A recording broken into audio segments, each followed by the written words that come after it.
আজ আমার বোনের গায়ে এত অ্যালার্জি উঠলো যে ও সারা রাতে ঘুমোতেই পারেনি। আর ওর অ্যালার্জি নিয়ে শুতে শুতে আমাদের রাত কটা বেজে গেছে সেটা তো তোমরা দেখেই নিয়েছো।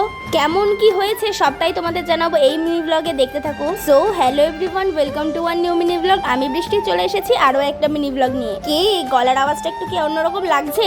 জামাই ষষ্ঠীর ব্লগে তো বলেই দিয়েছিলাম আমার প্রচন্ড পরিমাণে ঠান্ডা লেগেছে, গলা ঠিক হতে হতে এখনো প্রায় সময় লেগে যাবে যা মনে হচ্ছে। আর এদিকে প্রত্যেকদিন রাতে কাঁচতে কাঁচতে তো আমার জীবনটাই শেষ।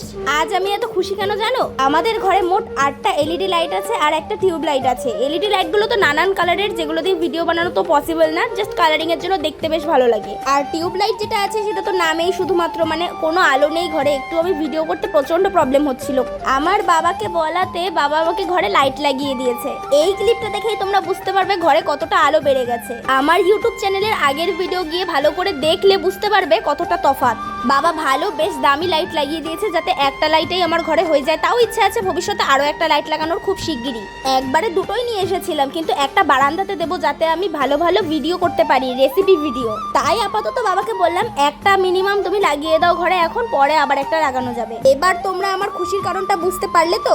জামাই ষষ্ঠীর ব্লগে তোমরা নিশ্চয়ই দেখেছিলে বাজারে গিয়ে এই চিংড়ি মাছগুলো কিনে আনা হয়েছিল সেদিন খাবো বলে। তাই কিন্তু অনেক রকমের আইটেম করাতে চিংড়ি মাছটা আর মার সেদিন রাতে করেনি। কথা ছিল পরের দিন করবে, আর পরের দিন করতে করতে রাত হয়ে গেল, কারণ আমি ভেবেছিলাম বাবা রাত্রেবেলা লাইট লাগিয়ে দেবে তারপরে করব। আর এই দিন বুনু আর বাবা গেছিল বাজারে লাইট কিনতে। আসার সময় দেখলেই তো লাইট কিনে আনলো এখন, কিন্তু অনেক রাত হয়ে গেছে, এখন আর কখন লাগাবে আর কখন রান্না করব। তাই আমি আর মা রান্নাটা সেরেই রেখেছিলাম। আর হ্যাঁ, যেই গলদা চিংড়িটা রান্না করেছি সেটার রেসিপি ভিডিও কিন্তু আলাদা আসছে, আমার চ্যানেলে চোখ রেখো, যে কোনো সময় চলে আসতে পারে। জামাই ষষ্ঠীর পরের দিনই ছিল ফাদার্স ডে, আর আমি বাবাকে বলেছিলাম বাবা আমার কেক খেতে ইচ্ছা করছে, সেইবারে বাবাকে পয়সা দিয়ে কেক আনতে দিয়েছিলাম। সাথে যদিও আমার বোন গেছিল, বাবাকে বলেছিলাম কেক খেতে ইচ্ছা করছে, 4 জন মিলে খাবো, একটা কেক নিয়ে এসো। এটা বলেই আনিয়েছি। কেকটা খুলে বাবাকে যখন বললাম বাবা কাটো, বাবা তো বুঝতেই পারছে না, তখনই হঠাৎ করে বলে উঠলাম ফাদার্স ডে। বাবা অবাক হয়ে গিয়েছিল। মুখের হাসিটা দেখে সেটা তো তোমাদের আর বুঝতে বাকি নেই। আমরা 4 জন মিলে সেলিব্রেট করেছি, বেশ ভালো দিন কাটিয়েছি জামাই ষষ্ঠী আর জামাই ষষ্ঠীর পরের দিন। আর তোমাদের জন্য কিন্তু আমি ঘরে লাইট লাগিয়েছি, এখন বেশ ভালো ভালো ভিডিও দেবো। চ্যানেলটাকে সাবস্ক্রাইব করে আমার পাশে থেকো। আর কে কোথা থেকে আমার ভিডিওটা দেখছো সেটা কিন্তু জানিয়ে যেও। পরের ভিডিওতে তোমাদের নামগুলো আমি নেব।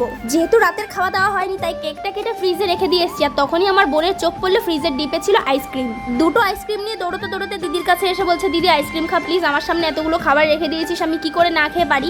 ওর জোরাজুরিতেই আমি আইসক্রিম খেতে বাধ্য হলাম। গলায় ব্যথা নিয়েও ভেবেছিলাম আরো 2 দিন লেট করে খাবো।